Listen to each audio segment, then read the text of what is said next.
Il est 7h14 et nous ouvrons le kiosque d'Europe 1. Thomas Soto. Le kiosque de 7h15, tous les jours désormais, on se retrouve avec Alex Taylor pour parler d'Europe. Welcome, Sir Alex Taylor. Ça, c'est beaucoup de Sir, bien, mais merci sir. beaucoup pour l'attention. Et pardon pour l'accent. Axel de Tarlet zoom sur l'écho.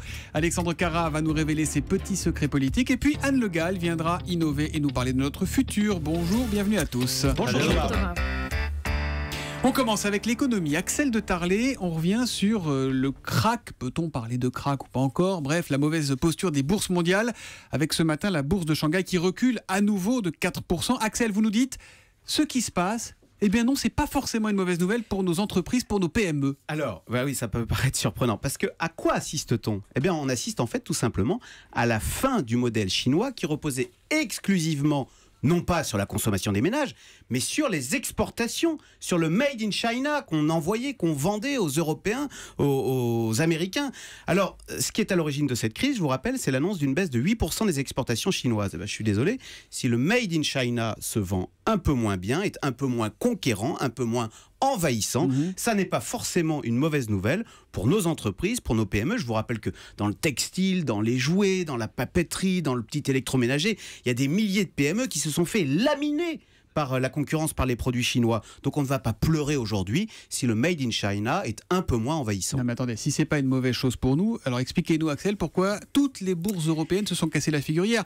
C'était moins 5%, un peu plus même à Paris. Oui, alors vous parlez du CAC 40. Ben évidemment, nos grands groupes du CAC 40, ils sont très présents en Chine. Ils ont des usines en Chine, ils ont des clients en Chine. Donc forcément, eux sont impactés. Enfin, le PSA, c'est 25% de ses ventes en Chine, Peugeot Citroën. L'Oréal, c'est 20% de son activité en Chine. LVMH, c'est 35%, etc. Mais ça veut peut-être dire aussi que ces grands groupes européens vont peut-être maintenant se réorienter vers l'Europe. Et je vais vous donner un exemple. C'est Adidas qui tout récemment, le champion des délocalisations Adidas, et bien tout récemment, le patron Erner, il a dit qu'il allait créer l'année prochaine une usine de production en Bavière. Et il n'a pas exclu d'en ouvrir une d'ailleurs en France et au Royaume-Uni. Donc vous voyez, on assiste à c'est peut-être le retour de la valeur de la production chez nous en Europe. Alors évidemment, c'est un rééquilibrage qui peut être brutal et faire des dégâts, mais sur le fond, c'est pas une mauvaise chose que ce rééquilibrage vers les vieux pays industrialisés. Voilà une idée reçue qui donc vacille ce matin avec Axel de Tarlet. Deuxième idée reçue, je me tourne vers vous, Alex Taylor, Monsieur Europe sur Europe 1 dorénavant. Alors on se dit que Angela Merkel, c'est l'impératrice, qu'elle est toute puissante, etc. Et bien vous, ce matin, vous nous annoncez peut-être la chute de la maison Merkel en Allemagne. Bah, peut-être un tout petit peu. Vous savez, on appelle Mutti maman ou Frau Teflon, Madame Teflon. Elle est chancelière quand même depuis 10 ans. Elle est apparemment indéboulonnable. Madame Teflon parce que tout glisse, hein, c'est ça? Oui, c'est ça. Alors l'Europe sans elle, c'est un peu la choucroute sans le knack, si vous voulez. Mais la moutarde monte au nez, surtout dans la presse allemande. J'ai rarement vu la presse aussi critique à son égard. Lui reprochant notamment son mutisme dans le débat au Bundestag sur l'octroi des 86 milliards d'euros allemands à la Grèce la semaine dernière. Puis ses hésitations sur les migrants. Bref, les Allemands utilisent de plus en plus un nouveau verbe qu'ils ont inventé, Merkel, tergiverser. Tergiverser. Oui, mais Alex, tout ça n'est pas nouveau, on le sait depuis longtemps. Est-ce qu'il y a quelque chose, un élément nouveau qui fait qu'effectivement vous pouvez prédire cette chute de la maison Merkel? Eh oui, je crois qu'il y a une histoire d'hommes, figurez-vous. Alors depuis longtemps, il y a deux hommes dans la vie d'Angela, son ministre des Finances, Wolfgang Schäuble. Intraitable. Et puis François Hollande. Schäuble et son éminence grise étaient pour la sortie de la Grèce de l'euro. Alors le cœur de la chancelière a fini par faire le choix de son prétendant hexagonal et je pense que cela peut avoir des conséquences. Hier soir, j'ai regardé la télévision allemande, il y avait un documentaire portrait, c'est très rare, de ce ministre Schäuble, figure assez énigmatique et sur la scène politique allemande depuis 4 décennies. Et qui voulait la place de Merkel, hein, il se verrait bien chancelier. Oui, vous savez, c'est un homme assez courageux parce qu'il est en fauteuil roulant après un attentat donc il y a 25 ans et justement il est la béquille de Merkel. Alors comme il dit, je suis peu commode mais je suis loyal. Mais il y a une phrase hier qui m'a marqué. Pour la première fois, il a parlé de son ex-patron, le chancelier Kohl, en disant qu'il a menti sur les caisses noires de la droite allemande. Alors j'ai senti un peu quelqu'un à 72 ans qui est à peu près à tout lâcher sur sa loyauté. Alors comme dit le très beau proverbe allemand, pour venir à notre choucroute, tout a une fin, sauf la saucisse qui en a deux. Eh ben, on méditera ça dans les écoles de sciences politiques. Comme Vous disiez, votre Axel, mère, Wolfgang Schauble, il voulait la sortie de la Grèce de l'euro et il avait, on se souvient, il avait menacé de démissionner. Et finalement, par loyauté, il avait rejoint la position d'Angela Merkel. Je l'ai senti hier soir pour la première fois, pas si loyal que ça, et peut-être prêt à dire des choses. Eh bien, en tout cas, On si verra. la maison Merkel doit chuter, c'est ici sur Europe 1 que vous en aurez entendu parler la première fois, grâce à Alex Taylor, notre Monsieur Europe, dorénavant sur Europe 1. La politique, on revient chez nous avec vous, Alexandre Carra. Bon, ça va pas fort non plus chez les Verts, hein, entre Cécile Duflot et Jean-Vincent Placé. L'affrontement est désormais ouvert, public.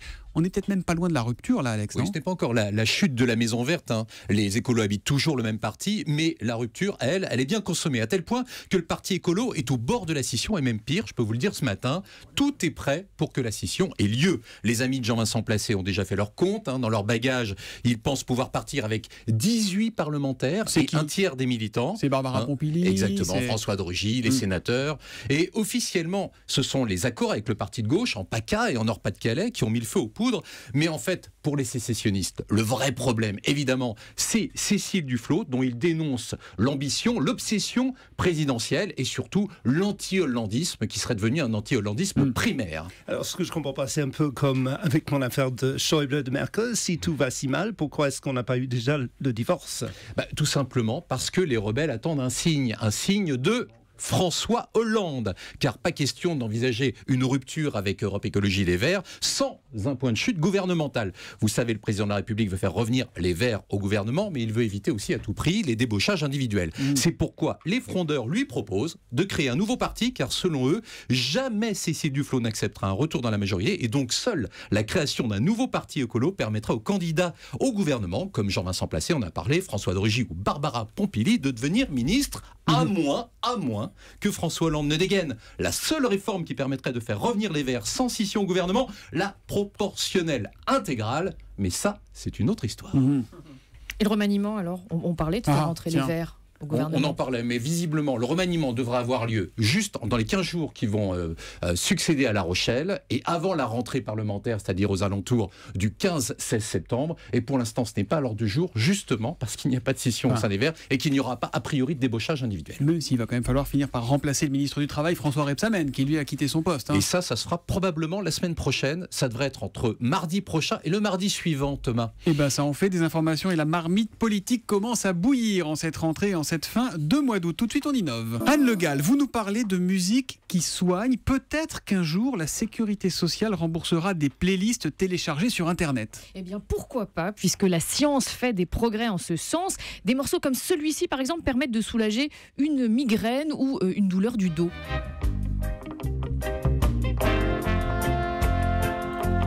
Donc, avec du reggae, on soigne mal de dos. Alors là, c'est la version musique du monde. Ça existe dans une quarantaine de styles, hein, rock, jazz, accordéon ou musique classique, par exemple. Voilà.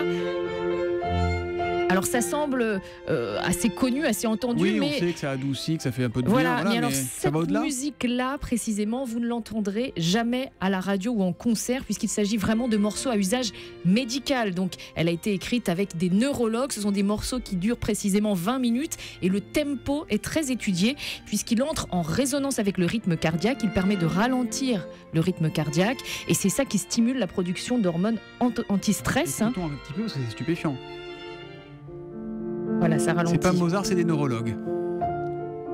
Alors c'est vraiment...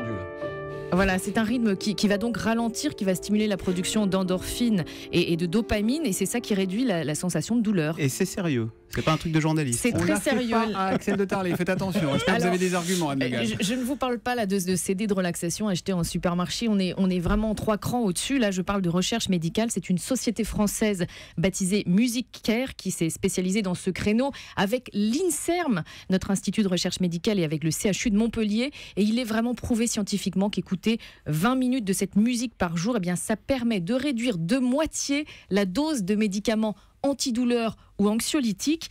Et ça fonctionne dans 80% des cas. 80% des patients sont réceptifs, c'est tout à fait étonnant.